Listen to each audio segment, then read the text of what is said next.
hi everybody. Welcome to Once Upon a Time in Spaghetti Westerns, episode 22. My friend and Spaghetti Westerns historian co-host, Tom Betts, no related to Jack Betts. And we have a special guest where Tom and Tim have a connection, Tim Ferrante, who was the founder of Westerns all'Italiana restaurant, which is my favorite restaurant. Magazine, and now Tom's made it a blog and a website, and it's still alive after 30 years, gentlemen? At least. 1983. Yeah, almost 40. April 83. Wow. Well, as I said, this is our special interview with Tim Ferrante. Is that saying correctly, or are you going to correct me? Ferrante is usually what I get. Yeah, Right. Anything you like. Jay. We can't say what you normally get called. Right. Well, It's a family show. It is. So let me introduce the first everybody. sling, Tom Betts. Right. My turn. 1-0. What up?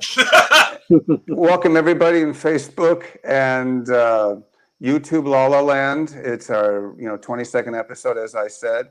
I'm a Spaghetti Westerns collector, movies, DVDs, you name it, I collect it. And of course, we have the one and only great Tom Betts, Spaghetti Westerns historian. And of course, that's right, after 22 shows, you never know. That's right. And then the aforementioned Tim. This is an audition to replace him, right? Right. Yeah, Tom, good. Last show, Tim's taken over. You see how everything goes full circle. You're out of here. Everything is full circle. Now the next 22 shows, it's you and I, Tim. So, right, I'll just mute Tom's microphone now. But anyway, we're so honored to have you and to discuss what it's like putting together one of the forerunners in spaghetti Western journalism. First started off as almost like a newsletter. I know you had a newsletter after the first issue. You weren't quite sure if you were going to keep going in the full, because I know that's rare. You have a first issue and then a first newsletter. So then you went on and decided to do issue 2, and then you didn't do newsletters after that, or am I wrong? You're sort of wrong. Okay. April 83, I came up with the concept of a spaghetti Western fanzine. I had never, I wasn't aware of anyone doing anything to try and communicate with other spaghetti Western fans. I called my friend Gary Dorst, the late Gary Dorst. He was a friend collector. He had 1 million friends, but he had fanzine experience. And I said, Gary, what do you think of this idea? And he loved it. And there it is. And I put together the magazine, or the first issue. Gary wrote some things. I gave him co-editor credit because I wanted to make it seem like look at all these people producing this. Should have just made up names. Yeah. That's the first scam, yeah. Big first scam to be followed by many. And I printed 50 issues. I don't know how in the hell I advertised it. It would have been people like Don Trunick and Bob Bond and Gary Radovich, Eric Mache, who I later met. And folks like that would have spread the word. But I actually have, and if you'll excuse my my profile and so forth, I can show you. If you take me wide, I'll show you this. This is an actual real first numbered edition. It's issue number 39. Wow. Right? That I hand numbered back in 83. 39 of 50. And this is the real McCoy. These were printed at ABC Television in New York. The binding was something I found in a cabinet. You would think you would, stitch it somewhere along the side. But no, I found a boatload of these, double punched them, bound it like this, the most asinine, ridiculous thing. But well, let me ask you, while you're looking, at the time you were putting this together, it was from a Spaghetti Westerns fan point of view, or you just were you looking onto a next project and you knew there were a lot of and underground newsletters for different genres. You know, what was it? Those brothers that smoked weed. That underground magazine that you saw everywhere. Were you kind of trying to leave, where you could leave, go to different newsstands across town and drop it off and maybe make a buck or two, or how did you look at it? No, the total. It was just to get people together and interested in talking. There was no commerce expected from it. I just wanted to meet people who liked these things, because there was no fan club. There was no cohesive anything for people interested in this stuff in 1983. There were Tommy, what was it? 2 books, I think? Italian Westerns by the 2 authors, and then you had The Opera of Violence by Tony and the other guy from Tony Williams, and I forgot the other guy's name. And Christopher Fraylings came out about the same time. That was a contemporaneous book. Yeah. But at that time, there was, I can't say nothing, but there was next to nothing on the subject. So I just wanted to do this, and I didn't know. Apparently, I found this. Tommy, I don't know if you remember this. This is the mechanical, the paste up of a sales flyer, for better or worse. I must have mailed this to people, printed it and mailed it. And then this is the actual mock-up paste up of issue number 1. And you can see all of the yellowing from the rubber cement, but they're single pages. They're not double-sided. They're single pages. Yeah, I mean, I have several, and Tommy, I'm sure you do too. But these are the actual pages that I typed on a Selectric, hand glue, rubber cemented. I remember writing Giuseppe Colizzi's biography, which was like, where do you get Giuseppe Colizzi's biography in 1983? Right. It was off of where'd you go? To press books, which were probably total BS to begin with. So who knows if Tim, look on the screen. We got some covers up there. Yes. What do you remember about doing either the Stefan or the Berger or the Clint double one? What memories do you remember putting those together? That was after I left. No, maybe the Berger one. No, Tommy, that was us back then, right? That sure. Just tell me what you remember about the issues. Yeah. Well, the deal is that I put together 4 issues myself. Okay. After the 4th issue, if you look at that, you see the Westerns all'Italiana newsletter in the bottom left corner. That is what Tom sent me after the 4th issue. I got a letter from him, and he sent that newsletter as a sample. And I have one here when I'll dig it out. It was very rudimentary, but he said, hey, instead of issuing these things like every 6 months, every 8 months, why don't I help you and we alternate them and come out every other month? And he sent that newsletter as a sample idea. It was only 4 pages. Nothing in it really, but it was just enough to say, I don't know who this guy is, but if he's, mentally stupid enough, deficient. So that's how I met Tom, through him sending that. All right, so let me ask you then, those early 83, 84, you were there from when? 83 to when? Issue 1, 2, and then 3 and 4 was a double issue. This is issue number 2. So you went away from your usual, just with a number and a star. That was kind of like a nice montage. Right. That's right. And then this was 3 and 4. It was a double issue because it was really thick. Well, what happened was I went to a record store and I saw A Pistol for Ringo by Ennio Morricone, and I had no idea that these things were out there. And I said, who in the hell is Montgomery Wood?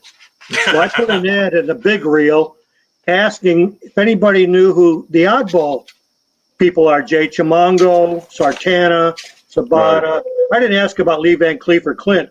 And I got one of the letters I got was from Gary Dorst. And Gary Dorst says, well, you know all about spaghetti. I mean, Westerns all'Italiana, don't you? And Tim Ferrani, who the hell is this guy? So Gary gives me his phone number, and I called Tim, and we talked. And he said, well, I don't have any more of issue number 1, although he lied to me because he's got 2 of them right there. But he said, I can make you a reprint and send you that. And he said, number 2 has been out for a while, but you can go to Larry Edmonds in Hollywood. One of the guys bought 4 or 5 copies and gave them to Larry Edmonds to sell. So my next day, being an outside salesman covering LA, I went to Larry Edmonds and they had, I think, 3 copies for like $2.50. So I bought them. And then I really get jazzed about doing this thing. And all of a sudden, Tim says, well, I don't think I'm going to do it anymore. What the hell? So then he said, well, Jay, what happens was we would get stuff in from subscribers, but you would use one type of typewriter and Tim would use another, and all the fonts and spellings and everything was completely different. And I just said, Tim, we want the information. We don't care what it looks like. Just throw it together and get it out there. So that's when he did issue 3, 4. And then that's when he really wanted to bail.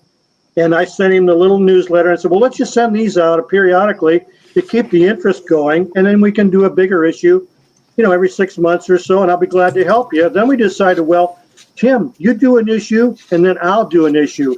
That way you've got 2 months to do one together and I've got 2 months and we'll each do six a year. So that's how I kept him going for the next few years on that scheme.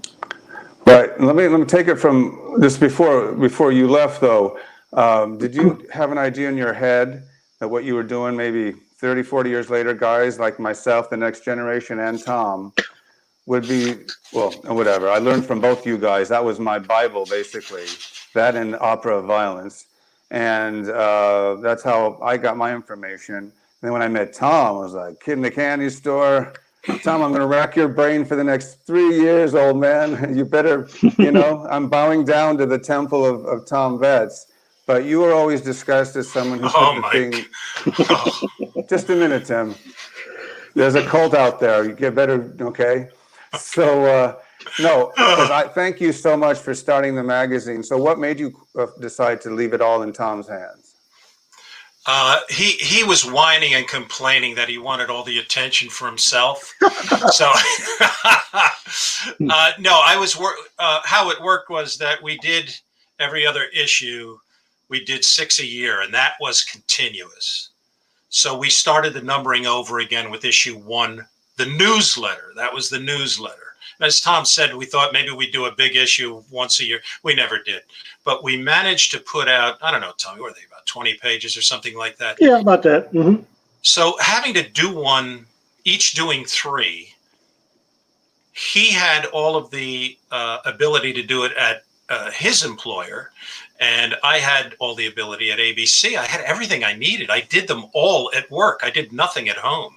All the copying, reducing, all of this stuff. Talk for a second. I don't think Right. I don't think we got into that for a second. What did you do at was it WABC? Well, I worked for the network, ABC Television Network, in the corporate headquarters. And what I was a projectionist and video guy. Was that like a dream job or what? For the screening rooms. Well, sure. I was... what we used to do, and I just wish Tommy was on the East Coast at that time, but you can ask Eric Miche, he was there.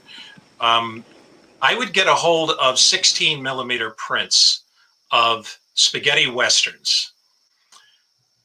Sometimes right next door to us at 1350 6th Avenue was the MGM building. It isn't that anymore, but it's still there. Jerry Beck, the renowned animation expert, used to work in the library, if you will, or he was a librarian there. And I was able to get from Jerry 16 millimeter films from MGM if they had the rights.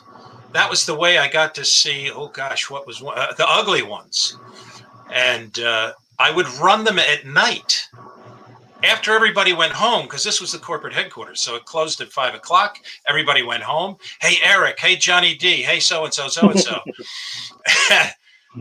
I would just leave a guest list down at the security desk. And these schmageggies would all show up, come up to the 35th floor. I had 3 projection booths to choose from. They were private screening rooms, mini movie theaters. And we would sit and watch Italian Westerns at night in the ABC screening room. So help me, it's the truth, absolute truth. And that's awesome. I mailed it through ABC, just like Tom mailed the subscribers theirs from his company. Was it stealing company? Yeah, we did. You know, a little late now, Wow. but everybody got envelopes from ABC television, and inside was WAI. Yep. Anyway, so during that time, I mean, we were talking a little bit before the show. At the time, you would get, how would you see copies? Just during, because of your job, or you had your own personal 16 millimeter or Super 8, or did you collect any of these? Because I know you got some stuff, you said, from ABC, different odds and ends that dealt with spaghetti westerns, you know, during your stay. Was it in New York?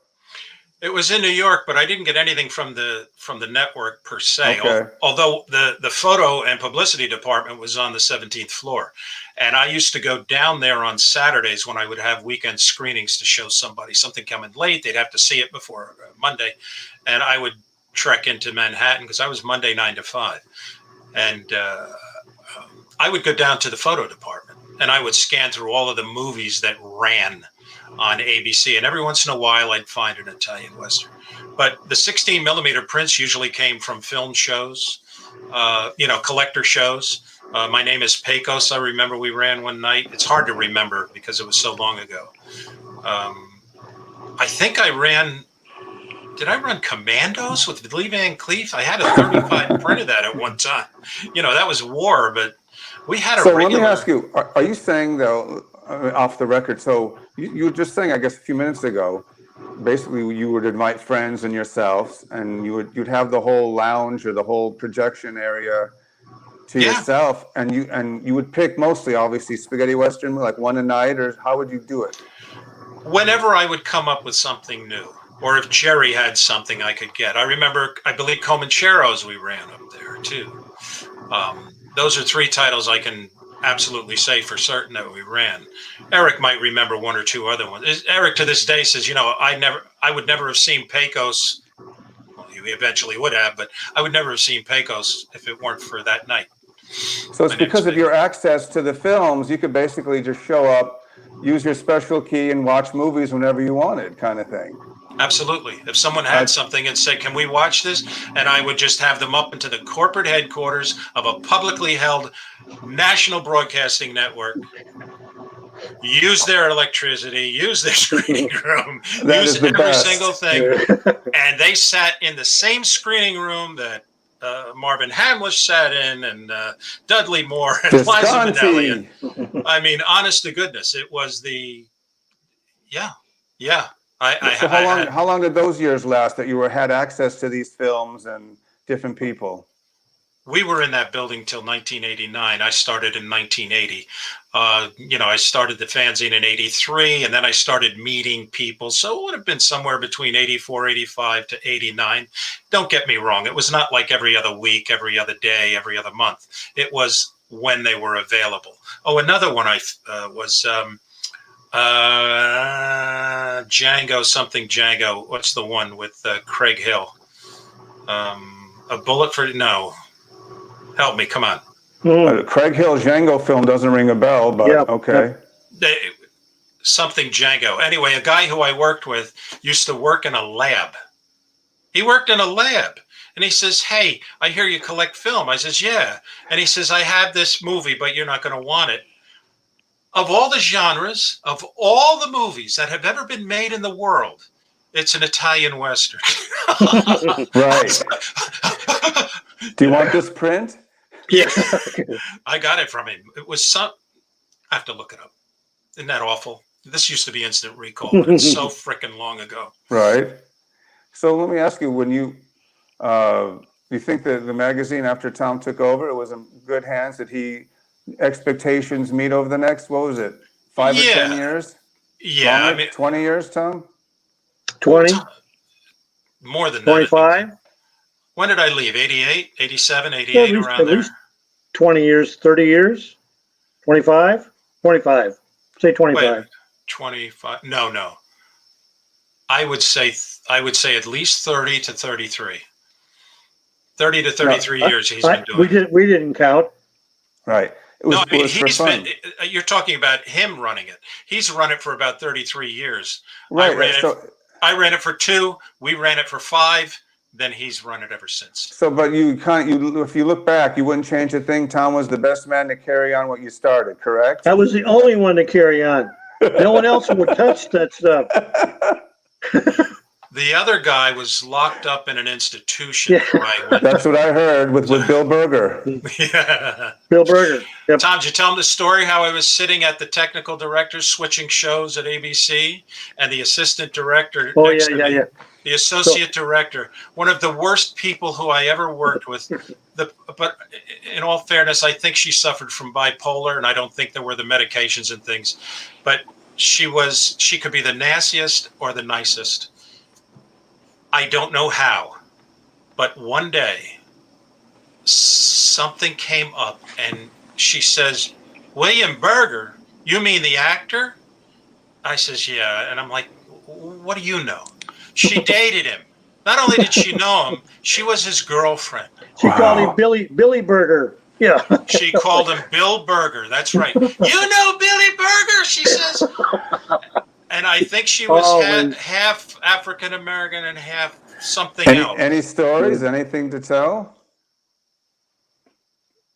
If there was anything really stunning or crazy, I A would have joint they remembered shared, a vodka they. No, Nothing? I don't. Okay. I'm struggling to remember her name because I kind of like wanted to block her. But that's how odd is that? You run into Billy Berger's ex-girlfriend or something. Yeah. Exactly. Yeah. Exactly. And I'm like, how do you, what, huh? Yep, she knew. Right. So then after you did the magazine, is it because you just got tired of it? You didn't want to do it anymore? Let's get to the fact why you're still not running it with Tom to this day. I just sit in the background and watch what he's doing. I mean, Tommy gets emails from me that say, "Hey, dummy, that is not so and so." Wait. Is Jackie home? She's home. Bring her in here. She's the one that ended it. When he got married, he was done with us. He had a wife. That was the end of it. That's BS. That's total crap. That's the legend. Let me tell you the truth. Right. So when you left the mag, to move on to other things. Jay, the reason I left the magazine was this, all kidding aside. I was working at ABC. I was writing for Fangoria and other magazines at the same time. I had my own co-owned a publishing company called Imagine Incorporated in Pittsburgh. I was the vice president of the company. I'm working at ABC. I'm writing for Fangoria. I'm running around. And then I have a publishing company, co-owner John Russo, co-writer of Night of the Living Dead. I mean, I had really great people who I was involved with. When you compounded all of those things together, what I was up to at the time, something had to give. And I knew, I mean, Tom, he knows I love him to death. I always will. But he just was the person. The man upstairs said, "You know what? I'm going to do you an enormous favor and introduce you to this guy, because he's going to take the legacy that you started and haven't got the gumption to continue forevermore. He's going to keep it alive. And I'm going to intersect these two human beings." And thankfully he did. And I'm amazed. I can't believe what he's capable of doing. He screws up. I try to help him when I can, but we all screwed up. You know, people don't realize the work that we had to do on just an issue, even though we had 2 months. The only way we could get back and forth was to mail it. So mail to Tim was a week. He'd check something, send it back. There's another week. Now we got 2 weeks. Or Pony Express, Tom. Yeah. Pony Express. We had no computer. We had no computers. When he got married, I went back to his wedding, and I walk into his office, and he's got a Brother word processor, and I'm going, "Oh my God, what is this?" And he shows me. I went home and I went to Sears and bought one, the same thing. So we had discs that we could send back and forth with all the material on it, and we could print it out. So it all looked the same. Everything was copacetic, and that saved our butts for quite a while, because everything else was print on a typewriter, cut and paste, dig out information, like you said, from press books, fanzines, other fanzines, magazines, that kind of library stuff. Who knows? And like Tim said, how much of it was even true? Well, let me just tell you guys, from a diehard fan, who was a fan of the magazine, I think a couple years in. I was a young lad and I found it. I think I lived there near Robertson and Pico when I was a kid, which is out here in LA. That had an old Toluca Market Oh, yeah. and a donut shop, and they're long gone. So I lived for those old days. But anyway, Yeah. I came across it at a newsstand near Robertson and Pico. And At a newsstand? I mean, what do you it was- remember no, which this issue it newsstand was? got in LA, got You- everything. It was mid 80s, late 80s. What And issue do you remember? it's like 7 or 8 or something. The guy Wow. the guy that worked there was probably a subscriber, and when he was done reading it, he popped it on his newsstand and sold it, get his money back. No. This had all the underground, as I said, the Oh, Doobie really? Brothers, Okay. the Pipe Brothers, whoever it was. It wasn't that Larry cartoon. Edmonds. It wasn't Larry Edmonds. No, Larry Edmonds is a whole other story where I would Yep. I would stay there and bug everybody to get deals on posters. But anyway, that's where I found it by luck of the draw or by heavenly intervention. There it was. And I save a lot of stuff, but for God's sake, I didn't save that. But I do remember it distinctly. Now, since I've been, I'm looking over them now because I'm putting them together for Tom and I. So for the archives, for our children's children, Tim. So the hair grows up on my, when I read all these old, I remember reading that article back when, and you guys were responsible for putting this kind of information together in a newsletter / fanzine / magazine / blog / website, now Facebook page / podcast. Yes. This is how it's evolved. Look at you. We're big. Oh my! We made it, Tim. We made it. You've taken it from a rickety desk on the 35th floor of a skyscraper, Printing it with an old printer around the world. That's it. Now we're everywhere. We're everywhere, Tim. Tim and Tom.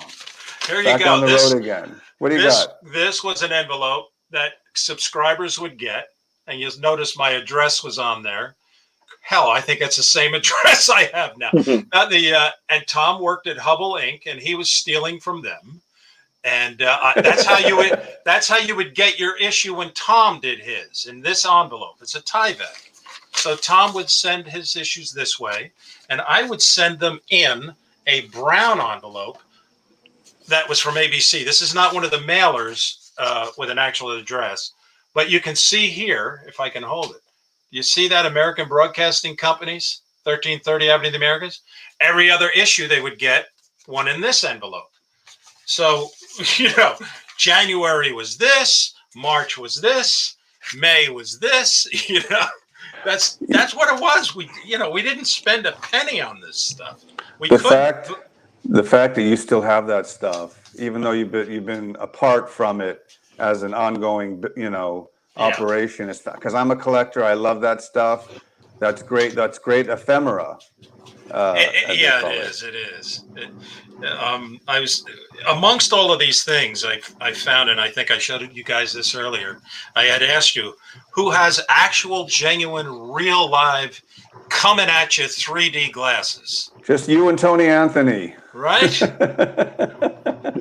I tell?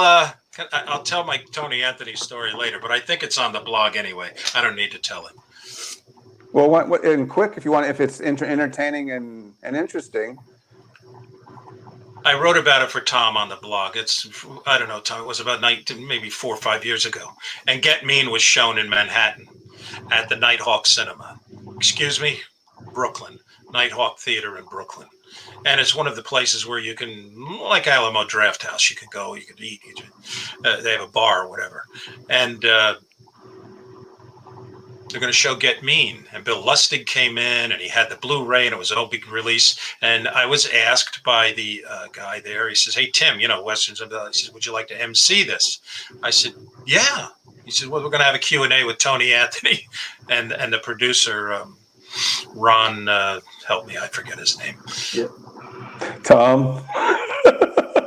Ron Schneider?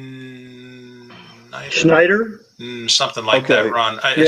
So how did the evening progress? What happened? It was Alan Klein, Alan Klein's nephew, Ron. The guy who managed the Beatles? Mm-hmm. That's right. Cool. Yes. And ABCO, a lot of people think it stands for Alan B. Klein Co. It actually stands for Alan and Betty Klein. It was his wife. Mm-hmm. It's ABCO, Alan and Betty Klein. So you sit next to him at the screening, or what's the deal? So there's Tony Anthony at the screening. We're watching Get Mean. There's Ron, the co-producer of the picture, and so on. And afterward, I had to do the Q&A. And there's an entire video. I think Eric shot it, didn't he, Tommy? I have it someplace. And I got to meet Tony Anthony. So afterward, we go down upstairs, up or down. It doesn't matter. We went to one of the two bars there. And I was standing at one end, and Tony had come over. I guess he was going to order something. Hey, Tony had to blah, blah, blah.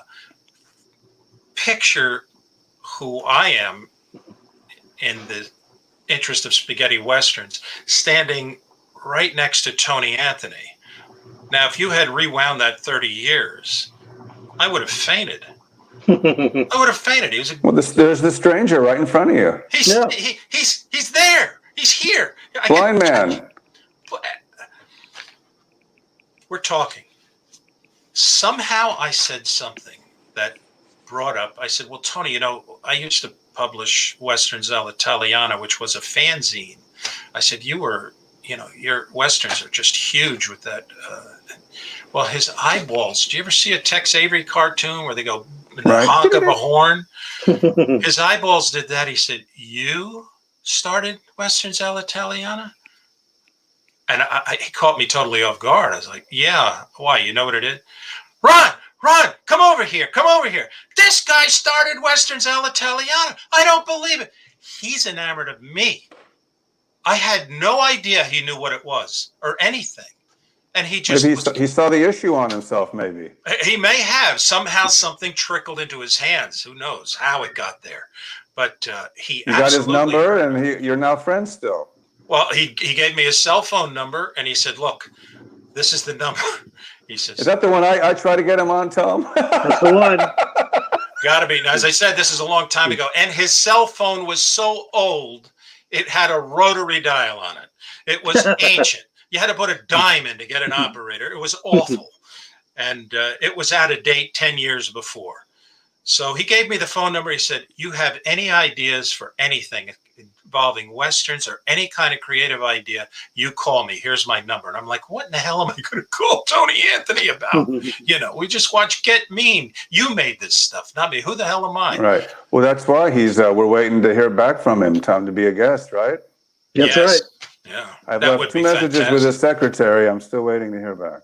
I think he would do it. We're waiting.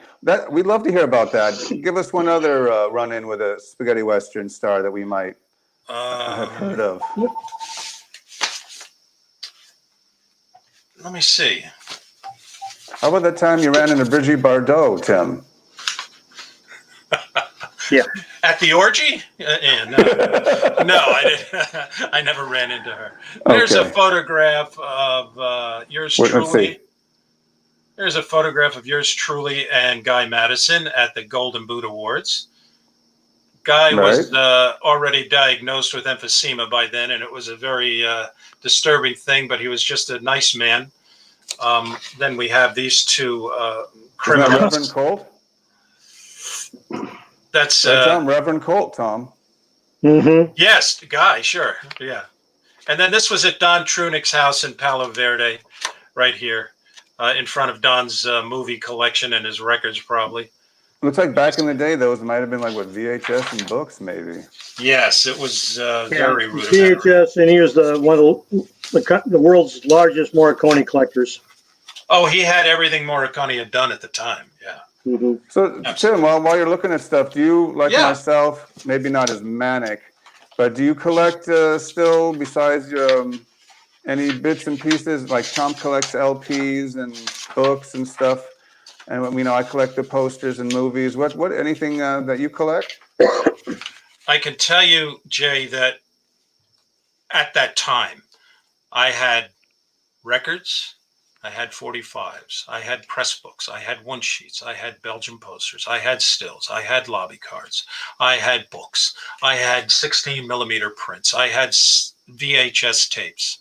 I was swimming in this stuff. I had Wow. I had a 35 millimeter reel of trailers, and I had a 16 millimeter reel, 1,200 feet of television spots. And I'll show you something. How fun. You must have been fun over a joint back in the day. Tom was always jealous of me. I just He could put never. out 2 videos, westerns, the trailers from the Western spaghetti westerns. Yes, I want to. A Oh, yes. fistful of trailers, and for a few trailers more. No, So you're that's still Eric. still Here, involved you see in it? You see with this? that? Yeah. Fistful of previews. This was a small catalog that I put out of VHS tapes. That was the cover art to a videotape that I put out called Fistful of Previews, Westerns Italian, Good and Bad and the Ugliest of Spaghetti. I know of it. Yes. Okay. Yep. I sold a bunch of these, gave a bunch away, and then I had an Elvis Presley trailer, and I had amazing game show flops. I had other things in this exploitation. Yeah, I put out a few myself back in the day. You understand? Yeah, awesome. But Eric Mache, who co-owns Wild East, Wild East. he said his first release was inspired by this jackass little half-inch tape that I had put together. But it was a combination of 35 and 16 millimeter. It was really good. Somewhere I have a copy of it on VHS or maybe on disc somewhere. I burned it. I'm not sure. So you don't really have those 35 or 16s anymore, but Blu-rays are just some scattered few to I have check some out. scattered Blu-rays. I do have some Blu-rays of stuff, Companeros. What are some like Big Gun Down? Some of the stuff that I really enjoy watching. I do have some Italian westerns, and I have some of the Wild East and so on. But Oh, cool. all of the things that I have had are long gone. They just went away. Just a different time in life, moving on. Some things come and go, I guess, right? That's yeah. You move from one place to another, you lose more and more. I've lost some great stuff in my various moves, Tom. I don't want to blame anybody, but they were there when I packed them. Oh yeah. But anyway. Where are they now? So okay, There's so the guy who stole them. That guy stole them, right there. Is that Mr. Betts? It's me. No, that's Kevin. Kevin Is that Costner, Kevin? I think. That's Yeah, Kevin Costner. Well, let me ask you while I have you. Okay. Oh my goodness! You remember that, Tommy? You know where that is, right? Yeah, I remember that. Golden Boot. Golden Boots. How old are you there? About 24, 25, Tom? Look at this guy, one. huh? Isn't he? I didn't know this was Tom Betts. This is your life. This is my life. Gary Dorst, who was there at the very beginning. Yep. Okay. Gary's Very cool. What did he do with you back then? Well, he was the guy I called to say, should I do this? And he was like, rah, rah, rah. He's responsible for putting you two hombres in touch with each other. That's right. Yeah, exactly. Well, I'm glad he did. This was lunch with Guy Madison. Okay. We're getting a live slideshow. Yeah. So what the heck? That was, I had lunch with Guy. He signed my Belgian poster. This Man Can't Die. Yeah. And just wonderful. There's this guy. He's always promoting something, isn't he? Yeah. Who is this guy? Eric Mache cover. Looks like a pro bowler. Anyway, let me ask you about a couple of things. When I mentioned before the show, I wanted to throw some titles at you. And at the time, what were you doing or thinking? Or maybe you saw them when you were in high school or college or whenever. What impression they made of you about what you thought about this genre, or what made you first realize, oh my goodness, another, besides horror and giallo, there's this great genre. I guess one of the best, the good, the bad, and the ugly. All of the Leone films, I mean, if people are asked, what's your favorite Italian Western, spaghetti Western, or whatever, they'll immediately think of Clint Eastwood and Sergio Leone. I mean, it's a larger-than-life franchise, so identified. So any of those pictures, when you see them for the first time, I remember the first time I heard the good, the bad, and the ugly theme on the radio. That I remember. And it was in a dentist office. I was a young kid. I don't even know if I was a teenager by then. What year did it come out? 67, 68? 67. Yeah, I was just a young kid. And I heard this wild theme, and it was a #1 hit or something at the time. It seemed like you couldn't get away from it. But I didn't know what it was. I was too young to go to the movies and see this stuff. But when you do see them, if you're a movie person, they take you to a place you can't go anywhere else. They're so special. They're so stylized. The acting, the music, the photography, the direction, the blocking, all of the things that make a film, the editing. I mean, that lasts with you for your whole life. Mm-hmm. That picture right there, that opening scene, man. I defy anyone to tell me I don't remember. What was that about?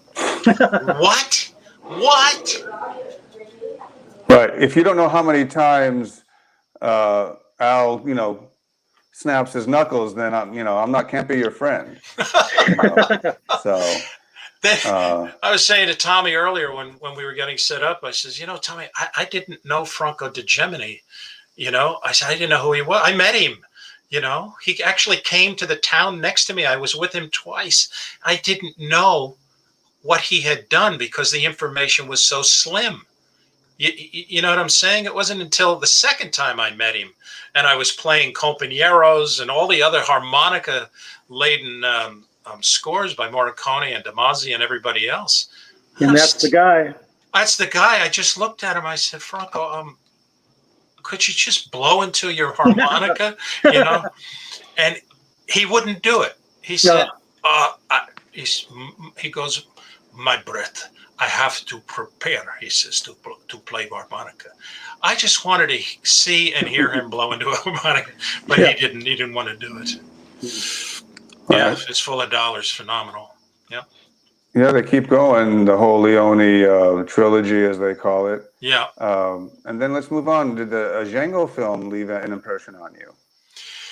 Django, the first time I saw it was a bootleg copy. I don't remember who I got it from, but it was a coup to get that picture and to be able to see it back then because you couldn't see it. You only heard of it. I had the 45 single, never saw the damn thing, loved the music, all that stuff. And then when you see it, it's like those things, you have something in your mind, like, gee, I know that steak is going to be delicious. I know it's going to be good. I know that person is going to be the nicest person I ever met the day I meet them. And you're either surprised, delighted, or disappointed. So Django, the expectation for Django is just off the scale. And then you watch it. Right. And it's like, I didn't expect this. Oh my God. This is more than I thought. Wow. Yeah, the opening credits give you a hint of what's to come. The whole climax and the brutality, obviously. Yeah. Where else do you see a coffin getting dragged? Right, and let's move on. And an ear getting cut off and stuffed in the guy's mouth. Yeah. And as far as revolutionary movies go, what do you think of The Mercenary, Tim? Oh, that's one of the greats. Are you kidding? Tony Musante. Right? Yes, wonderful picture. These people were very, very lucky to be associated with these things. Might not have been the greatest filming circumstances, who knows? But the revolutionaries, as we say, that there's metaphors in them and all kinds of things that the filmmaker or screenwriter wanted to get across. It's like anything else. If you put it on a spaceship in the future, or you put it in the hands of these criminals or revolutionaries or characters. Well, Tom and I have had this discussion before that revolutionary movies are a big part of the spaghetti western genre. I mean, you cannot talk about just like you can't talk about Zorro or who else, Tom? White Fang. White Fang. Can't get away from that no matter how hard I try. But there was about 5 revolutionary movies: Run Man Run, Adios Compañeros. Great movie. I love Compañeros. Face to Face. So I'm a big fan of those. Tepepa with the great Orson Welles. That's right. Only completists would add to Blood and Guns, Tom. Yeah, right. Right. So, and then what about this odd film, Tom? Tim. Tom enjoys it. It's Franco Nero's Offbeat Keoma. Yeah, I remember the first time I watched Keoma, and I really didn't know if it was going to be as good as it was. Certain people like certain movies in the genre, and you're like, I don't know what they see in this. I've seen this story 17 times, but Keoma is just wonderful. I loved it. I think it's one of the great pictures. It's in the top. If you had to pick out a top 20 or a top 25, I would absolutely slug Keoma in there. Right. Am I remembering right about the song? You see, now I'm trying to. Oh yeah, the song isn't too memorable, Tom, is it? No. I'm blowing away the cobwebs, but there was some backstory, I think, to the song of Keoma, but I don't want to say any more than that because I have it mixed up with something else. Okay. Is it sung by a female? Am I remembering Yeah, right? there's two, a male and a female is related to some British That's politician. it. Yeah, That's name it. is Smith Think, or something like that. Yeah. Yes, there's an interesting backstory to it. Okay. Well, this is one of my favorites, Cemetery Without Crosses. Yeah. Robert Hossein, who also did Taste of Violence, Tom. Yep. Look at that poster. I mean, Yep. Come on. Well, that's why I collect them for the art. It's just some of them stand up above others, especially the four foglios, which are gigantic. It's like it could sit in a church. It's like 4 feet by 6 feet almost. And I have a few of those, quite a few. And my dream is to put them up somewhere. I don't know where. I think I've got the ceiling. yeah, somewhere. But it's one of those posters that make you think, yeah, that's pretty cool. Jay, So, can I break your heart for a second? If you'd like. Okay. I'm going to break your heart because every time I think of it, I want to just put my neck in a noose and jump off a chair. Yeah, I know, Tom. Why haven't you done it? We're going back to one of the film collector shows. And I'm scouring through everything. You got to remember back then, nobody wanted anything Italian Westerns. It was just garbage to them. And I am buying up all of the film and posters and things that I can for very little money because it was just garbage. One show. United Artists used to have their corporate headquarters on 7th Avenue, okay?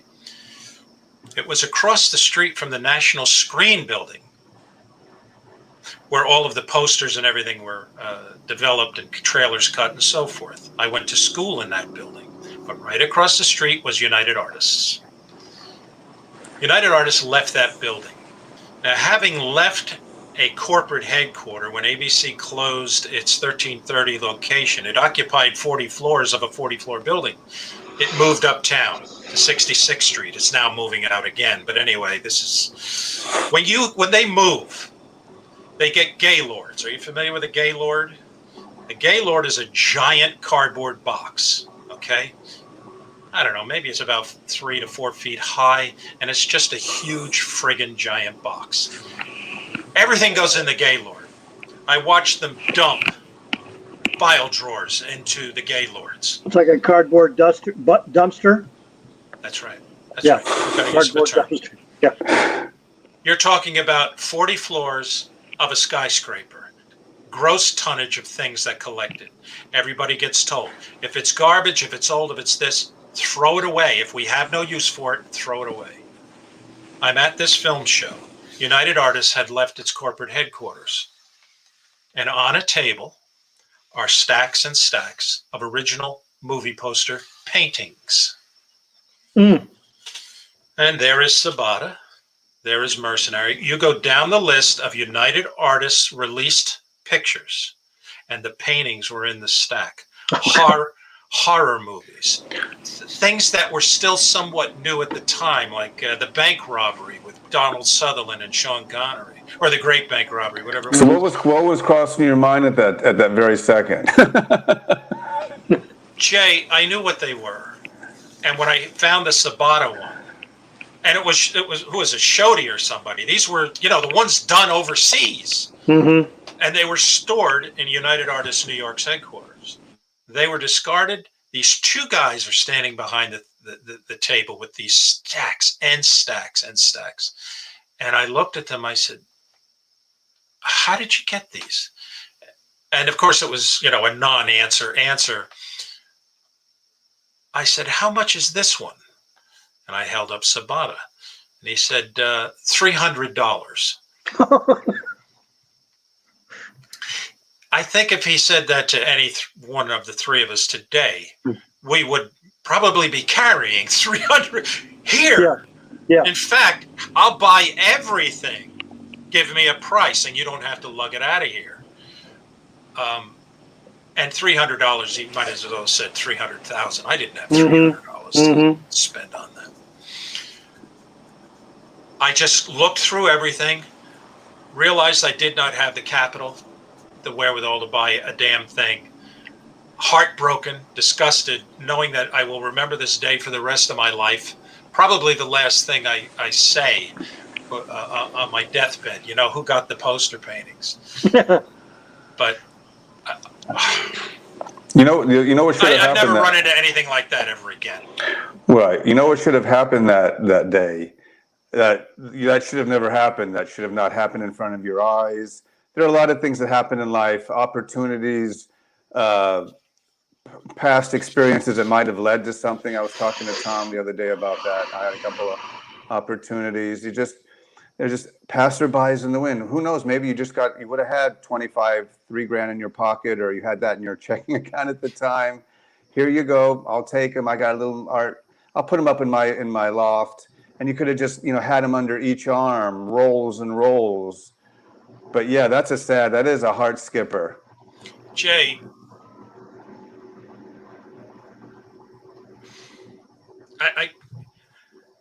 there was stuff from the 60s in there.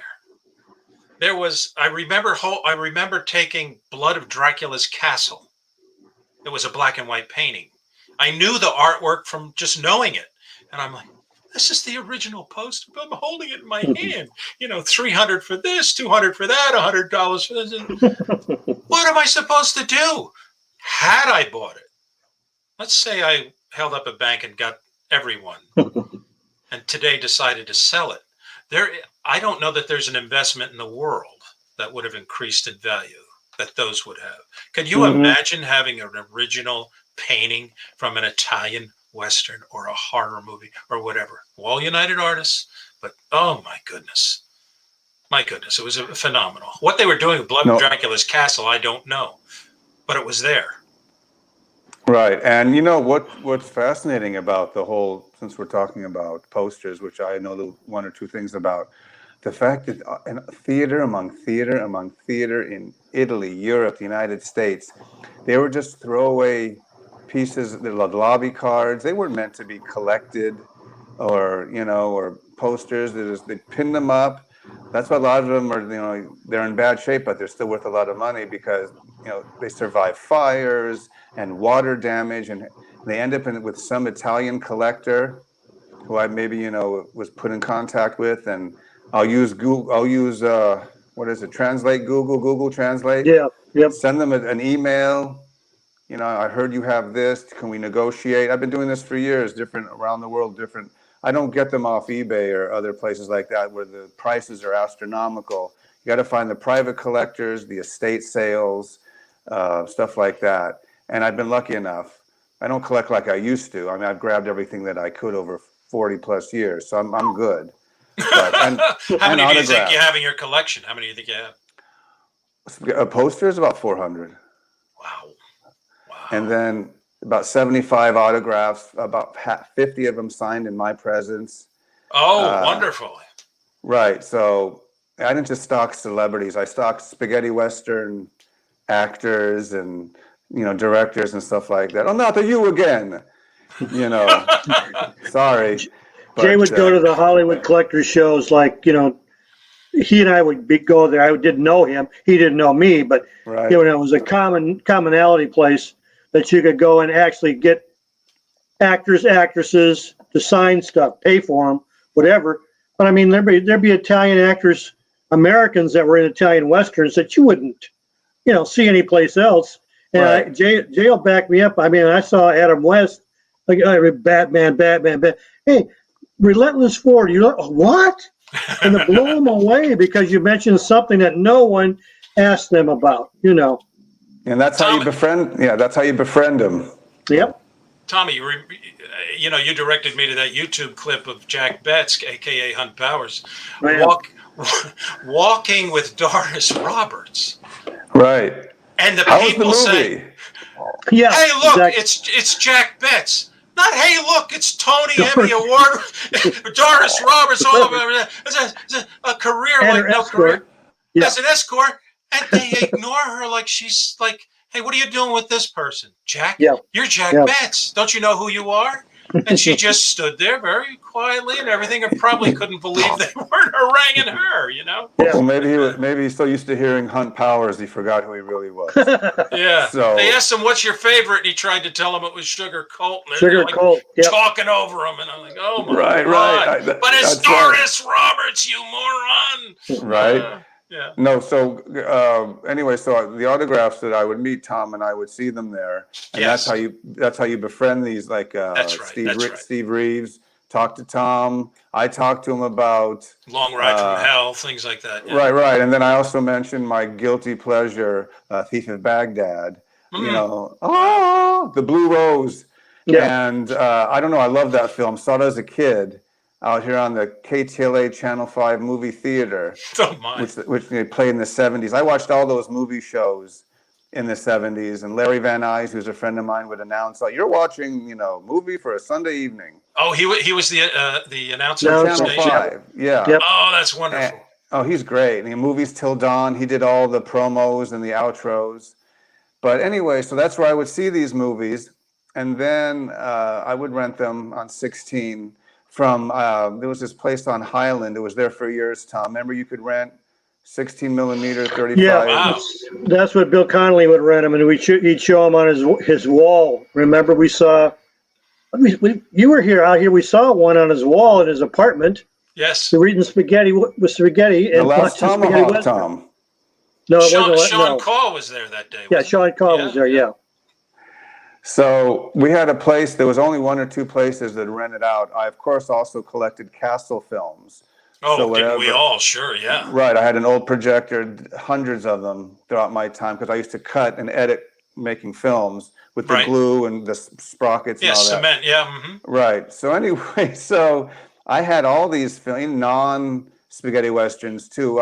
Only the cool ones like Warlock, and the ones that weren't, I'd love that film. Or there's another, or an Audie Murphy spaghetti west. What was it? The Texican, Tom? Mexican. Mhm. Yeah. So I right. collected stuff that was on the border. When I was real young, all my friends were collecting other things, or watching the Cosby Show.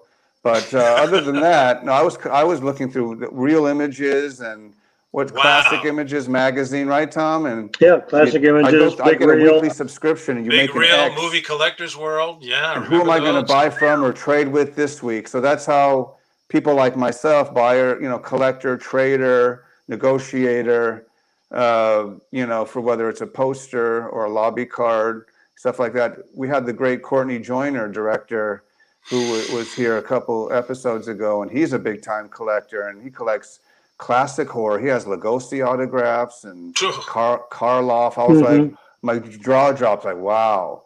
That's too cool. So Tom and I are the Spaghetti Western, I guess, holders of truth and justice, right, Tom? Try to keep it going. And try to get these people, to come on the show. Claudia Cardinale, just missed her call, Tim. Well, Tom told the story where she thought that she wasn't going to be known if she came out here for a festival. It's like, oh no, nobody knows me, and she had to know you're loved here. People love you.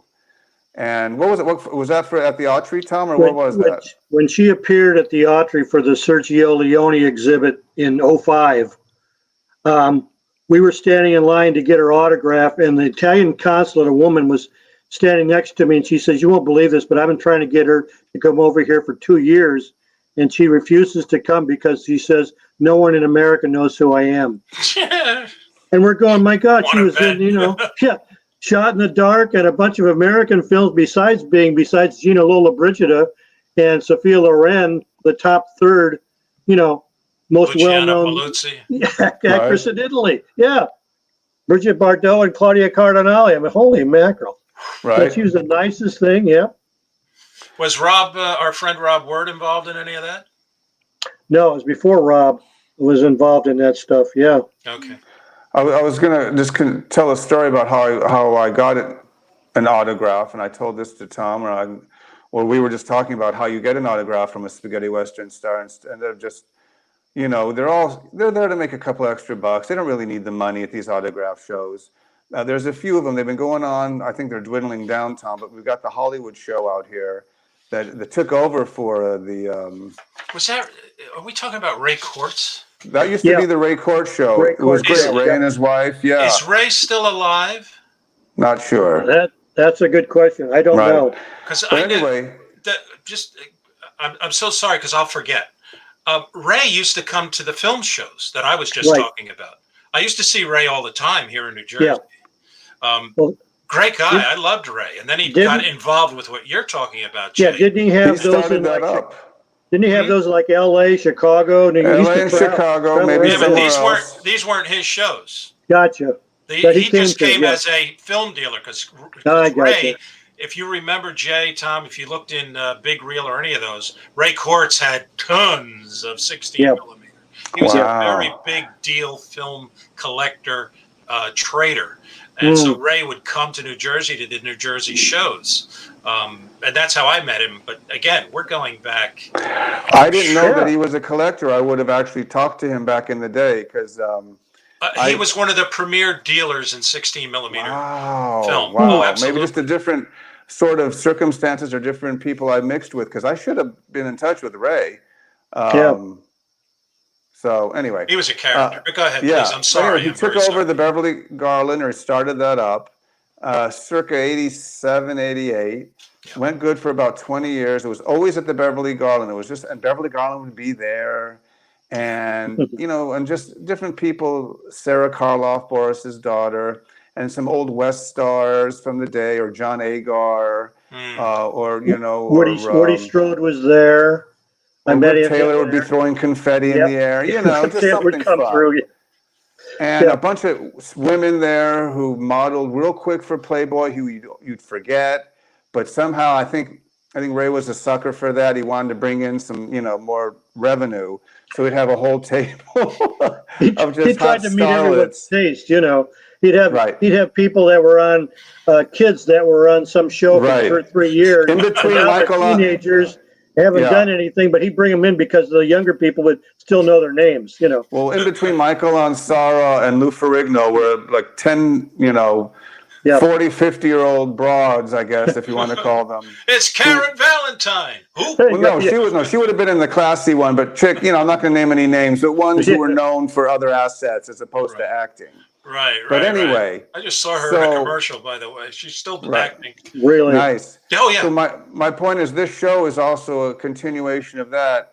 Where growing up, I was fortunate enough to go to these autograph shows and collectibles because they just didn't have autographs or "She Said Hi Celebrity." They had posters and lobby cards. Oh yeah, they had a whole. They used to be in a separate stuff. Yep. In a separate part. Then I decided they would move them. I think to the Marriott. Near Fry's, out in Burbank, by the airport, further deeper, but everybody was in one huge. But anyway, the thing spaghetti westerns got less and less as the years progressed. It was all about now putting together I guess a T.J. Hooker reunion with Shatner, Adrian Zemed, Heather Locklear. Where it used to be an ABC show, right, where it used to be, we'd go to a show early in the early years, Tom. You'd see Kevin McCarthy and Ray Bradbury, and you'd just see legends, just cool, different parts of time, of celebridom, anyway, spaghetti western people you'd see all the time. I think I got a Guy Madison from there, and a Steve Reeves. Ty Hardin would be there. Ty Hardin, Warner Brothers group. Yep. Who's the other one? Who's in Gordon Shotgun Mitchell Tom? show up? Would he show up? Gordon Mitchell? He might have. He may have been there once. He was the kind of guy that would. Oh yeah, him. Mickey Hargitay. Hargitay, yeah.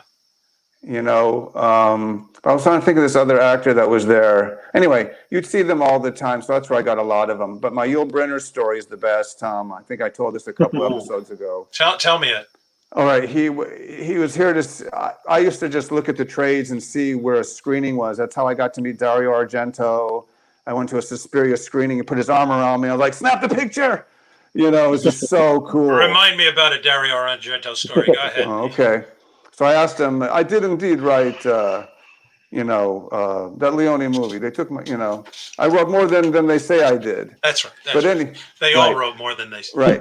So Yule is doing he's at a screening of King and I. I could care less, but I know where everyone's going to be, and I kind of know how celebrities are. They want to either, not in his case, smoke a cig, but where they want to go to use the restroom or just be alone for a minute. I would kind of not be like a weirdo, but I'm dressed nice too. But I go, Mr. Brenner, I'm a big fan. Yes.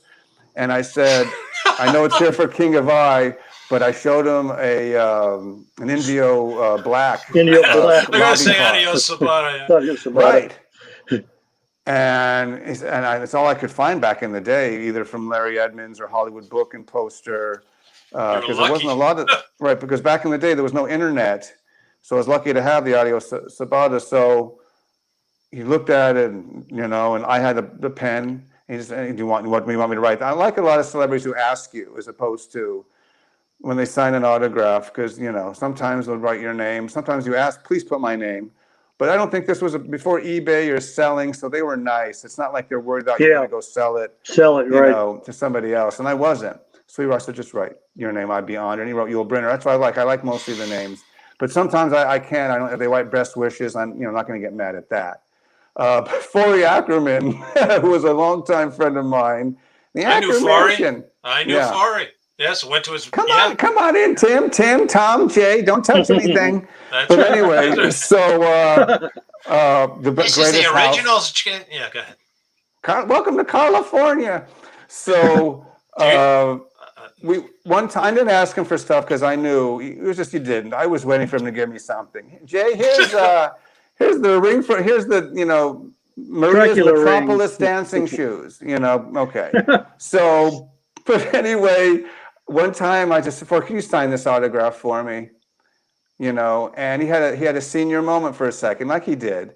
And I said, what's your name again? It's Jay, by the way.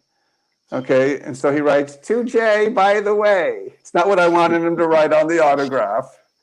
That's Forey. That was Forey. By the way, nice to know you. So, but I would see Forey, and he was good friends with Ray Bradbury, because I think he represented him. I think, didn't he? Was his publisher, right, when he first started out. Yeah. But no, I've come across. I live to meet spaghetti western people and just say, hey, you're pretty cool, thanks.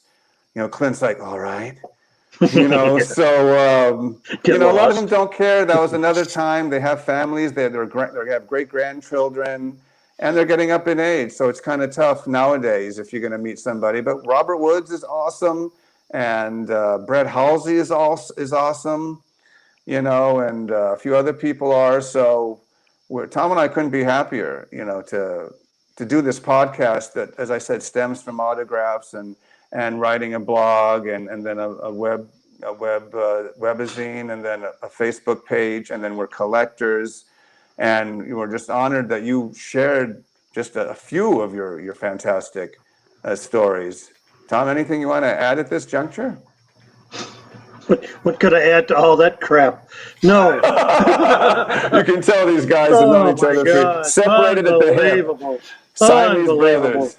He's a congenital liar. He's just, Tim was my mentor, even though he's much younger than I am. He's the one that started this whole thing, and he brought me along on what we should print, what we shouldn't print, how we should print it, all that kind of stuff. I mean, we suffered together through this stuff on the phone, and then, as things progressed, we finally got computerized. Made it a little bit easier, but I mean, I got into it because I wanted to learn, and I'm sure Tim did too. Who are these people? They come up with some name, anglicized name, and you don't know who the heck they are. Like he said, he didn't know who DeGemini was.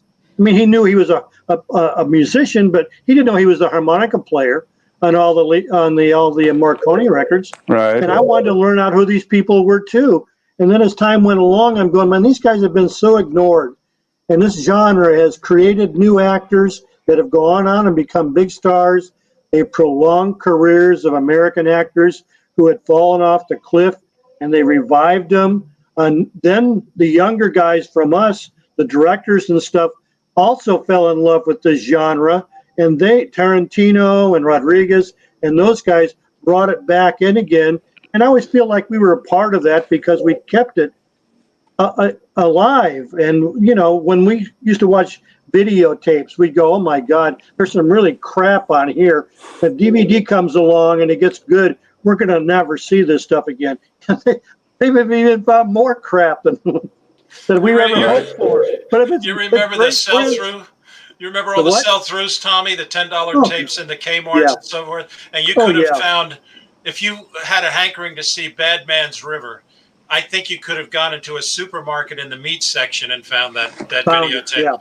These PD titles were everywhere. Right, and I picked them up. I did. Sure. And they would have, and as you know, Jay, they would have Mintex and companies like that would have different names than what we were looking for, or they would have a generic Remington artist cover and a title that you had no idea who it was. And so you would buy this thing for $9.99 or whatever and go home and find out, oh, wow, look at what this is. Or, no, not this piece of crap. I've got 10 copies of this under 10 different names, Oh, it's another copy of Seven Guns for Timothy, Tom. Exactly. This man can't die. Here we go. 15 versions of it. There was a label that was in Long Branch, New Jersey, and it put out that kind of stuff. It was sell-through stuff. They flooded the department store and so forth with it. And I later found out that it was a mob operation. The whole thing was, and they were involved in bootlegging of films and records and all kinds of stuff. But it ended up in a book about promotional, was it called Hitmen? Maybe that might have been the book. But it discussed, and it brought up this label. Oh my God, I remember that. They were crooks. They were all right. Well, total mob operation. Well, let me just tell you, when I have to say, I'm actually thankful for those cheap 30, 40 titles on one put out by one of those companies, and you go to a Fedco or a Walmart or a Walgreens. Yep. And I would look for that, and it was cheap, and you'd be lucky. The prints are washed out. And bootlegged, whatever. Part of a TV commercial would be failed to be cut out when they got off a TV. Yep. Right. Or anyway, you get the all singing version of Little Rita. You just don't know what you're going to get. But anyway, so how about I started with compared to nothing, they were something. Right. Those were where you kept, and then when it came out on DVD, and then of course Blu-ray, you have to get the best print to just get.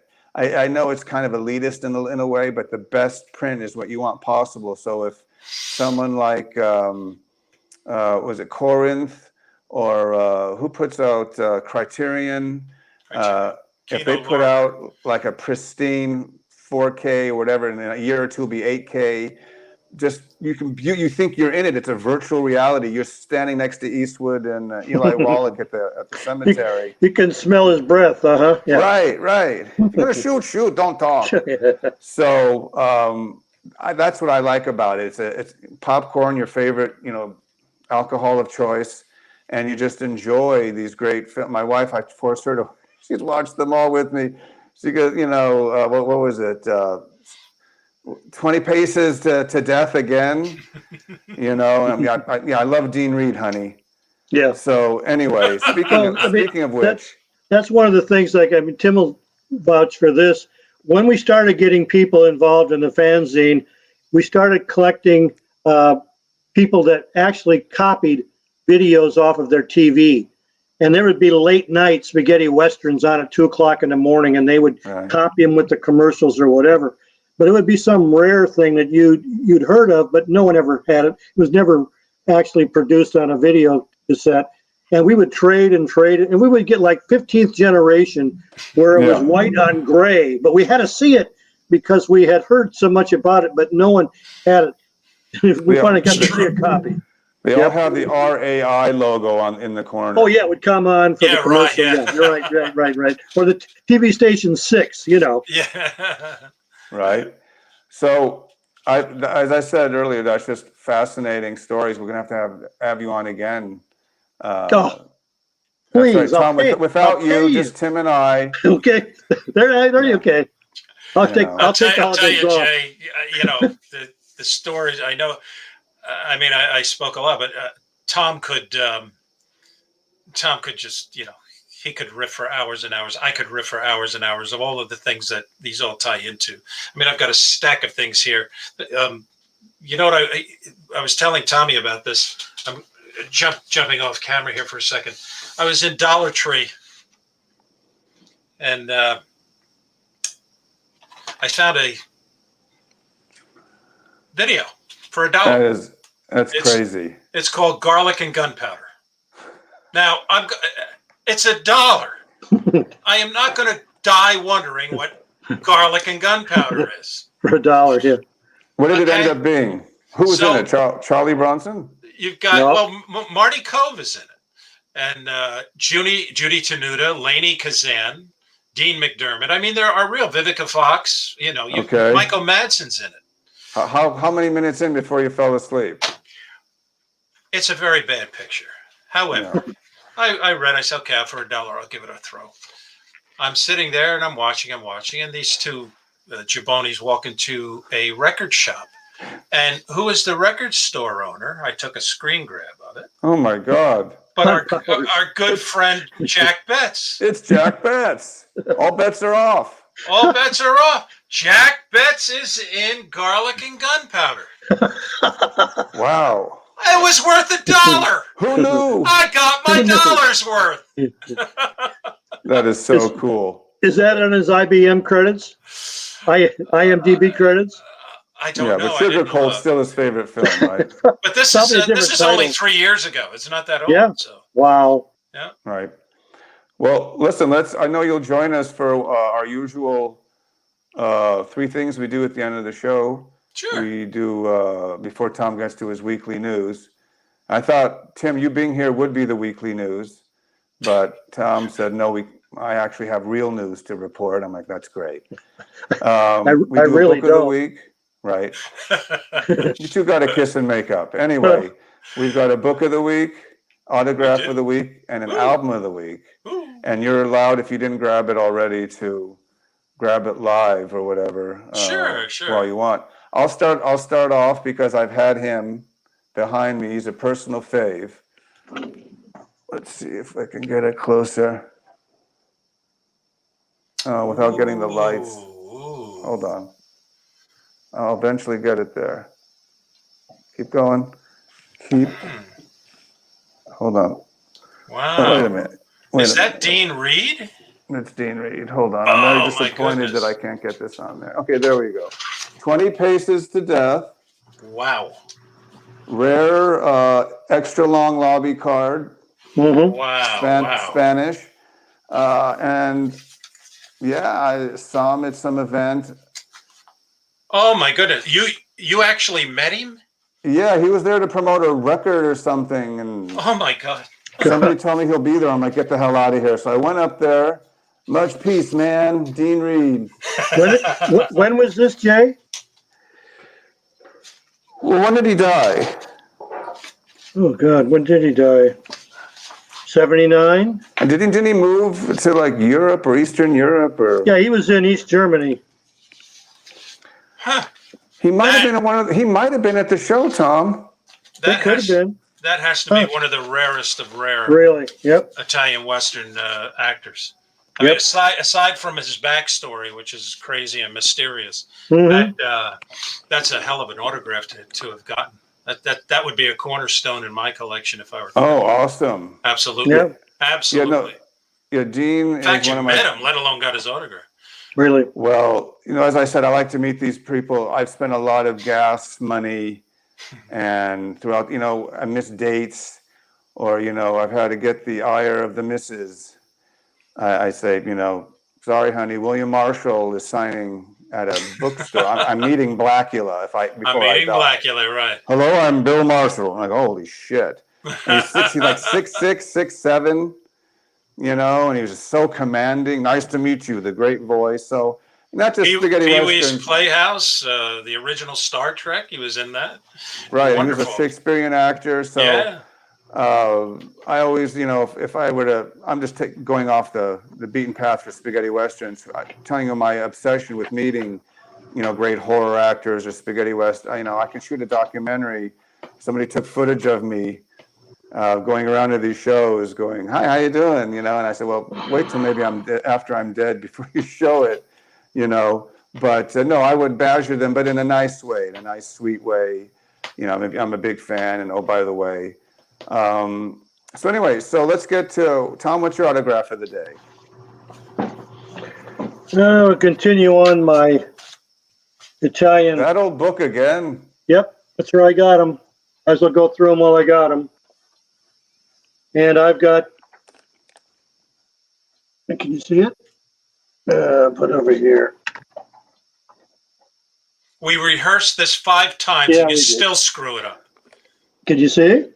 Is that Look Dino at Woman? Luciana Paluzzi. Luciana Holy, Paluzzi. wow. Yes. Oh, the And green slime.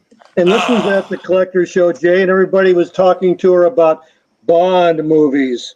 Oh, And I brought the poster from Forgotten Pistolero, and she about died. No one ever talks to her about what was that. her reaction to you pulling out that artist's book? That was behind after she signed the poster for the Forgotten Pistolero. I showed her that, and I mean she paged through it for a little bit. I don't know if she'd seen it before or hadn't seen one in a long time, but she wasn't completely blown away, but she was intrigued by it. Just had great star quality. She just a. Yeah, she called her husband over to show him and all that kind of stuff because, like I said, all she ever gets is Bond photos, and posters. So Tim, I know you showed us a couple things, but what stands out in your collection today? Oh, did I show it while we were talking, or? I don't remember. We've covered so much. Yeah, I had a thank you note from from Guy Madison. Right, you showed that. How about Did I show else? that at the beginning of the show, or when we were talking beforehand? Yes. I don't remember. Where's that Rita Perone, Paul Bone? What's her name, Tom? Little Rita in the Wild West. I had a Morricone autograph that I told Tom 2 weeks ago. I was we both do, and we can't find them. Wow, not find that'll it. pay rent. That'll pay rent for someone who finds it. Yeah. Autograph. Golly, Or was Madison going to be it? That's fine if it is. No, I have the. I have the Francesco Damazzi, and didn't I? There you go. Francesco Damazzi. Where's your Barbara Streisand autograph you told me about? That one is next to my Dennis Day autograph. That's in a special file. Okay. That's in the Dan Daly section. Yes. I think Dirk Bogart is over there too. The Servant, one of my favorite films. Anyway, so that goes autograph of the week. And now, Tom, you'll honor us with book of the week. I ran out of books by week 12 or 13. Well, so Tom will continue us off. What's your book of the week, Tom? Tim probably has this or knows what they are. What is it? Oh, yes. You showed me those when I was at your house. That's right. The one that you're missing is over on my shelf. Italian production booklets, and they were full of pictures and descriptions of the movie and the cast, and they went year by year. And even these were produced in Italy. There was wrong information on them. They would have Riz Ortolani do a score, and when you actually looked up the movie over here, it wasn't Riz Ortolani, it was somebody else.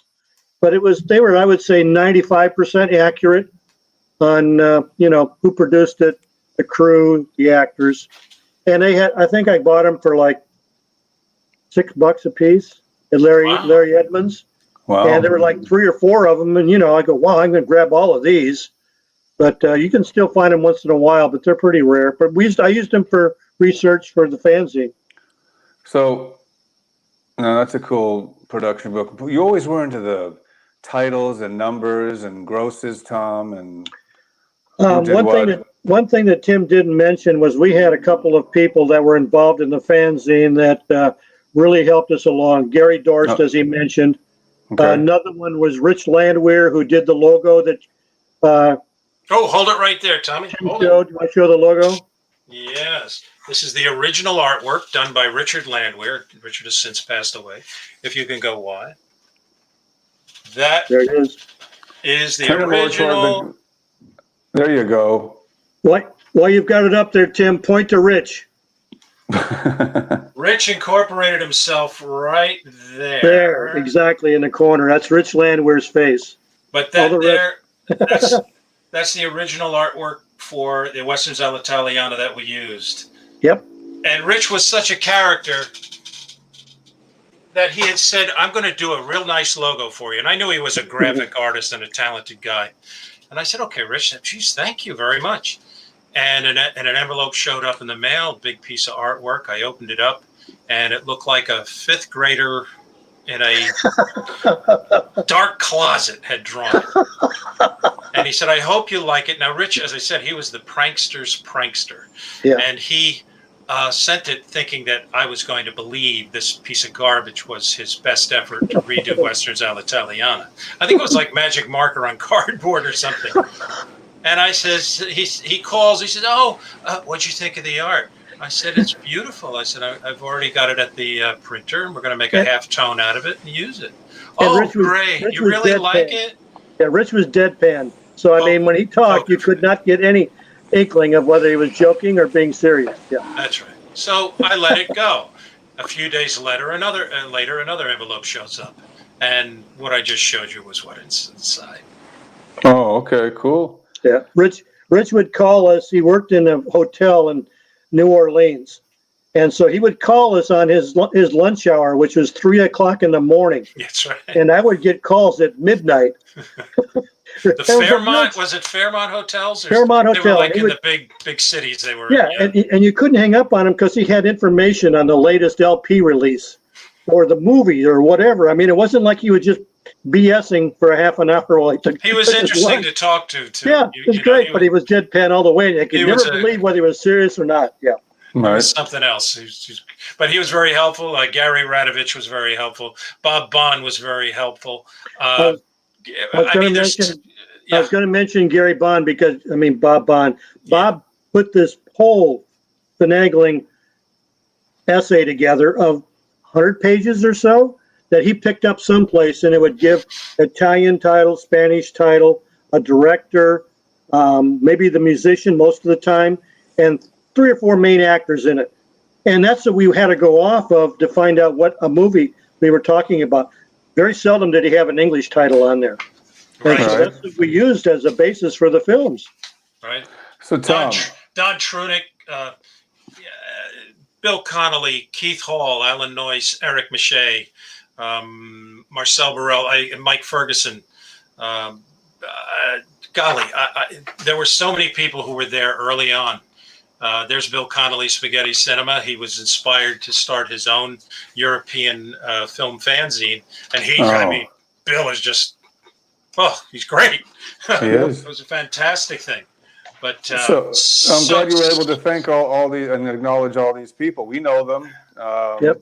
There's more, but listen. I put a list together of some of the more of the readers that you'll recognize. Yeah. Alex Cox. Right. Chris Frayling. That's right. Yeah. Ferdinando Baldi. Right. Steve James. Our great friend Steve James. Yep. Wasn't he a beautiful human being? Beautiful. Gene Quintano. Bruce Boxleitner. Marty Cole. Yes. Yep. Rob Word. Tony Anthony. Guy. All those guys subscribed to the fanzine at one time or other. That is awesome. Yep. Tommy, you remember Bob Hyatt and Bill Bogey? Yes. Yep. Dale Pierce, Ken Pettit. Who was it? Curtis Sneed did some covers and things like that. We had just a great resource of people who were as interested and dedicated to this as we were. Everyone was just as excited by each other's presence. Something would come in, and everybody offered something different. You know, Eric was a graphic artist and an artist. Tom was a moron. We had our moron. And we had myself, who was the genius who spearheaded the whole enterprise that made millions of nothing for everybody. Right. And, but seriously, there were some wonderful, wonderful people. That's a good credit reading of everybody to acknowledge them once and for all after all their contributions. Oh, just for laughs, this is that's Rich Landwehr at Don Trunick's house in California. We had taken, and another shot of him in front of the Independent International Pictures door. He wanted me to take him over there. I knew Rich, I know the folks at Independent International, Dracula versus Frankenstein, Satan, Sadist, all those pictures are personal friends. So Rich wanted to go there, and I took him over. You know, I lived down the street from AIP as a kid. Oh boy, really? That's Sam great. Markov's company, yeah. So, hey my. kid, what are you doing here? You're too young to smoke cigarettes. So there's a nice photograph of Tom with a cigar. Okay. Yours truly at my wedding, and Tony Timpone of Fangoria. Ooh. Yep, the great Tony. And one last one, please, if you would indulge me, Jay. This photograph I absolutely love. And why? Because you can't make out Tom. No, the reason I do like it so much is because it is Tom. And on the left is Eric Maché of Wild East, excuse me. And that's Gary Radovich right there in the striped shirt. Yep. And you ask, this is at my wedding, which, you know, the reception was held in my backyard.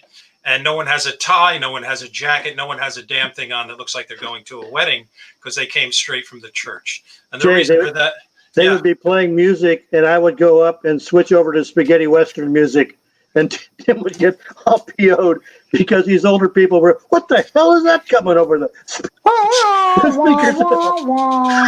But the reason was because I asked everybody to dress in regular clothing. And one last shot, that's Don Trunick. Yep. Holding up to Peppa, and the fellow on the left is Bob Bond. He died. Don is gone, but Bob was just a sweet heart of a human being, the gentlest, nicest person in the world, and loved this stuff very much.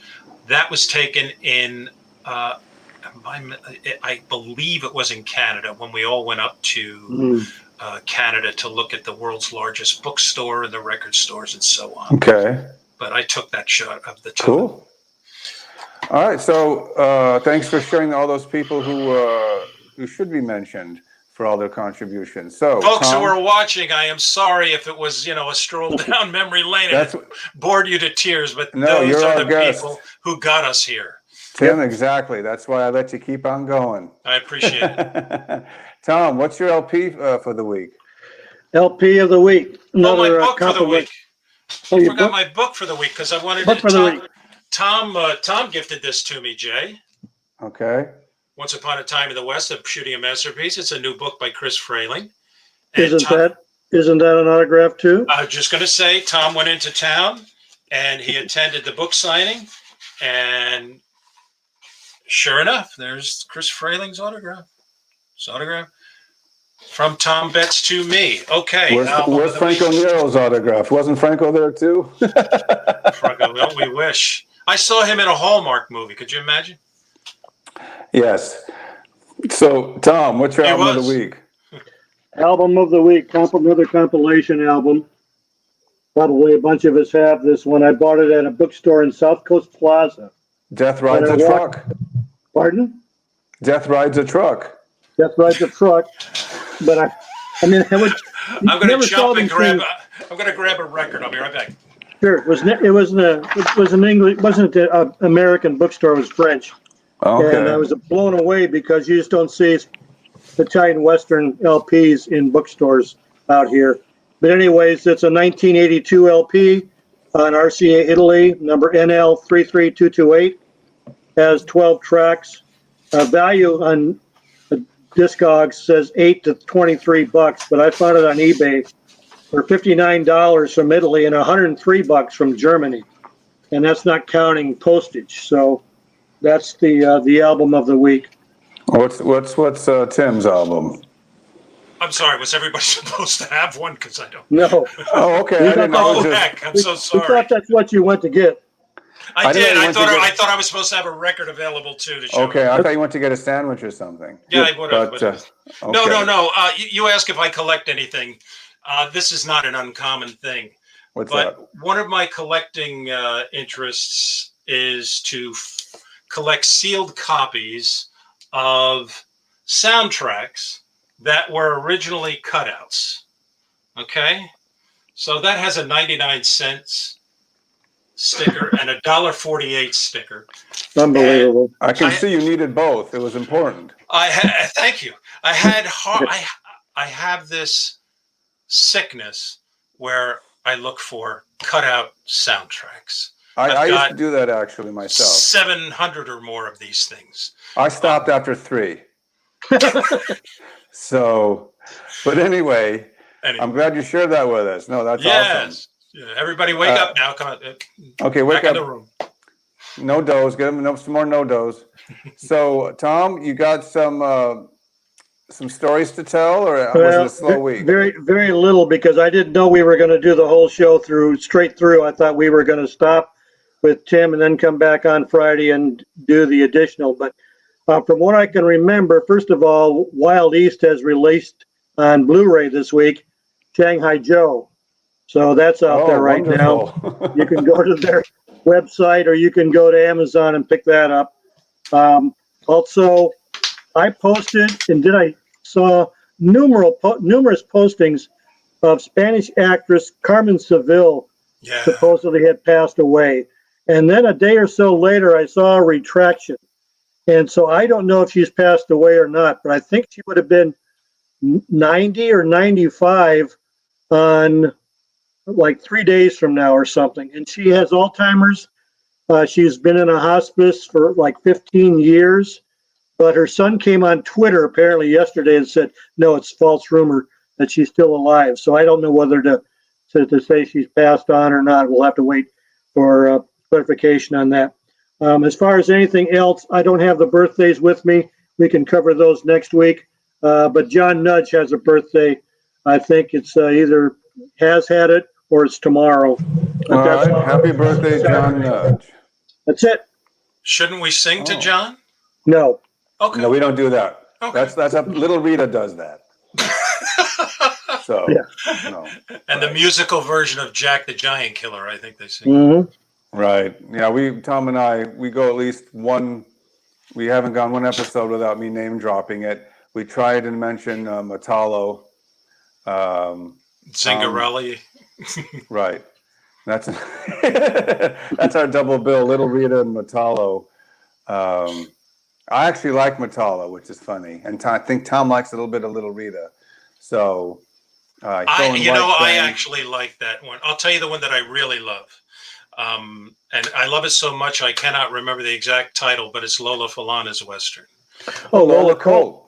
Lola Colt. Yeah. Are you sure? Yep. No, Lola Colt is a absolutely wonderful movie. Why? I don't know. Why don't you tell us? Because Lola Falana's in it. Absolutely. An enormously talented woman, beautiful woman, incredible dancer and performer, entertainer. Well, the poster of her with drawing the gun is just too cool. It's out of a 60s, 70s, TV cop show. I mean, it's just, here she is, the beautiful Lola Falana, and she's, a gunslinger. Belts out a few, wears a garter belt. Lola Colt. Yeah.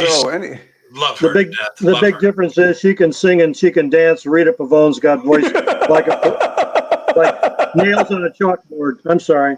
Why all this mockery of Rita Pavone? I like that movie. Fine, go on. She does kill a few people, but it's Little Rita. Little Rita. Is it the name? I mean, should it be like, Little Big Mama? We were thinking last week who would be better suited for it, and we came up with Brenda Lee as one. Betty Hutton. Pardon? Betty Hutton. Betty Hutton. Yeah, somebody that can sing. Gene Tierney. Anybody. Gene Tierney. Even Ethel Merman would be a little bit better. Doris Roberts and Jack Madsen. Yep. Right. Awesome. Well, anyway, so that's the weekly news. Tom, thank you so much for sharing that bit of. Yep. Yeah, don't overwork yourself so much digging up all that great information. It's a light week. Usually I give Tom the last 20 minutes of the show. So anyway, now it's time, Tim, to thank the people who are fans of ours. Not too many podcasts do that, but I like to do that every week to give my appreciation, my shout out to all the different Facebook groups. So we always start off with the one that's run by your favorite guy, Mr. Tom Betts, and started by Tim Ferrante. We've got 800 Spaghetti Westerns in Spain, Once Upon a Time in Italy. We have Spaghetti Westerns with John Delaney in the beard, and Spaghetti Western movie posters, which I enjoy. Il Miglio del Western all'Italiana, a little steal there. I got to talk about copyrights. Spaghetti Westerns Unchained, Fanatiques de Western Spaghetti, of course, opera of violence. Where would we be without that? Our two friends, Siddiqui Uno and Hulk Janoon, Tim, they supply a lot of video montages. Hey, let's say we're doing something on Gamma or on Craig Hill. They supply very cool 2-3 minute video clips with montages and posters. So they get always. Shay, did you do the opening of the show? I did. I put that together, little bits and pieces of different films, but I did. It's beautifully done. I'm really impressed with that. Awesome. It's great. I love it. Thank you so much. Please. Just kissing up, huh? God. Right. Move me over here to the Jay, side. did you ever think of doing any male modeling or anything? You know, you're a good-looking guy.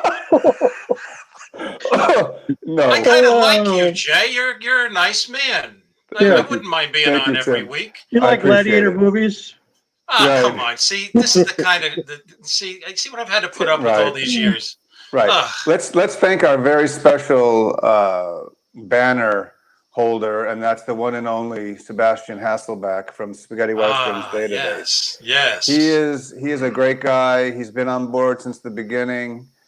And the website Tom Betts uses daily? That's right. That's a selling point? That's it. The website Tom Betts uses daily. His subscription has doubled since I put that up there. You know, the only thing that makes it good is the fact that Lee Van Cleef is going to blow the brains out of that line with his pistol. What an absolutely ridiculous... Tom Betts uses daily. Oh my God! See what I've had to put up with for 30 years. The first thing he noticed was that little bitty line. Yeah. The absurdity of it. It's good to laugh. It really is. And ever since then, the usage, the analysis has been. It was doubled. Yeah, double-digit drop. Yeah. Man, went that was to 2. Funny. That's a riot. Website, Tom. Yeah, do they know about Pornhub? He uses that daily. Oh my God. There we go. Anyway, I warned you. Listen, you were a fabulous guest. I know. Yeah. You are. No, thanks for your stories. Thank you for telling us how Westerns all'Italiana got started. Thanks for indulging all of it. I appreciate it. Yeah, no, it's great to know how this great, fanzine, magazine, blog, website, podcast, how it all came to be. Yeah. And it all started with an idea that you had to give fans something that no one else was doing. Yeah. And we thank you for it. At least I do, and there's a lot from my generation who appreciate that as well.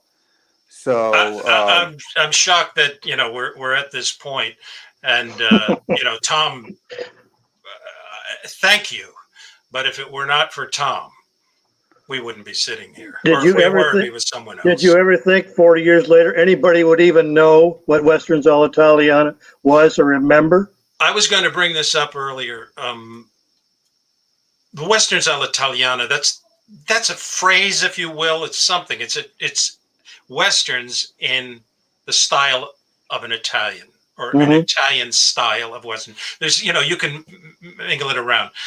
I originally called the fanzine Westerns all'Italia. I have a cover mock-up, which is exactly what you have, but I not to digress any further than we have. Yes, it's like the Beatles Butcher cover. Here, you see this? Westerns all'Italia. Wow, the original. That was the name. That was the name of the fanzine, Westerns all'Italia. And if you notice, the S was invading Lee Van Cleef. I was being artistic there. Look, I'm overlaying a letter over. I thought I was so clever. And I came up with this Westerns all'Italia, not realizing that it's improper Italian. And Gary Dorst came back and said, get that S off of Lee Van Cleef's hat, which I did do. And then my friend Carlo Boldraghini in Italy, I haven't communicated with him in 30 plus years. But Carlo, I said, Carlo, is this the correct Italian? And he says, oh, no. He says, it's Westerns all'Italiana. Oh, that's why it's called what it is. Now, I question, did we establish that phrase when you think Westerns all'Italiana? Do you know what I'm saying? It's everywhere. It's everywhere. It's not like we created it, because anybody could have said that in Italy 1,000 times, 1,000,000 times. Popularized it. Right. But was it popularized by the fanzine? Never No know. way of knowing, right? Right. Yeah, But I'll take credit anyway. I think so. I think it would lean toward yes. All right. So- That's what we want to hear, baby. Right. And it was Rich who put the I forget what it's called, but when you have the 3 dots, Rich added that and put the exclamation point. Mhm. That was Rich Landwehr's stylization of Westerns all'Italiana. Because you notice that, originally it didn't have any of that. It was just Westerns all'Italiana with Right. the apostrophe. He added that ... and then the exclamation point. So Well, we I would credit think him like for that. what? Once upon a time, ... the revolution, or maybe a takeoff on that or something. Of course, he was, but he was very smart to do that. Awesome. We got in the last guy to thank. And so but we want to thank you, Tim, once again for gracing us with your presence and knowledge. I know Tom's going to just choke a little bit, but I personally, it's been an honor to talk to you and meet you. Thank you. You too. I've heard so Thanks. much about you. Nothing good because he told it to me, but I knew otherwise. I looked on. Yeah, look at Tom. Will you? People say he looks better with a mask on. Right. So, but once again, a pleasure having you. And Thank you. And then coming up next week, we'll have another great topic to discuss. But as always, Tom, what do you want to say to all our fans? Well, stay tuned, because in 2 weeks we got a real star. We got Mike Malloy coming on to talk about Lee Van Cleef. So, I reviewed make up for this Mike's. issue. I reviewed his Eurocrime. What a sensational, great documentary. I don't want to spoil anything, but one reason why, and Mike will admit it, was he had the problem that everybody does on documentaries, was getting the rights for those clips. Right. So all this time, like 5 years, he kept tweaking the documentary, making it better and better and better, because he'd send it to me like every 6 months, 9 months, and say, how do you like this? Well, gunshots would be in there, or this would be in there. And it was fantastic. It's probably the best documentary I think I've ever seen. Wow. Yep. Well, I look forward to seeing him on our Lee Van Cleef special in 2 weeks, right, Tom? 2 weeks. 2 weeks from Friday. Yep. Okay. So, Tom Betts and the great Tim Ferrante, I'm Jay Jennings. Tom, what do you always say? Adios, amigos. Adios, amigos. Or I always say, adios, compañeros. No.